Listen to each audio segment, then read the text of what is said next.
Hello, good morning sa lahat ng mga creator content ko, content creator. Gusto ko po lamang na i-share ang mga aming nakaraan nung kami bata pa. Ito ang tunay reality po. Gusto ko lamang pong magpakatotoo. Ito po ang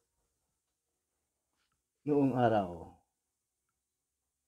sa buhay namin bilang isang mahirap.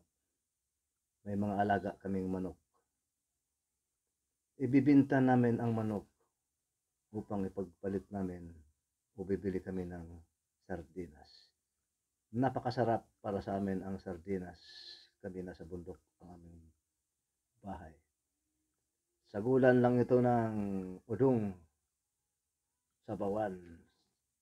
So, pagkasarap ng pagkasarap talaga. Wala sa amin ang manok. Paborito po namin ang sardinas. Ibibinta namin ang aming mga alagang manok upang ibili ng sardinas. Facebook Reels po. Please share, like, or follow. Maraming salamat po sa lahat. Ito po ang kaganapan namin nung araw pa.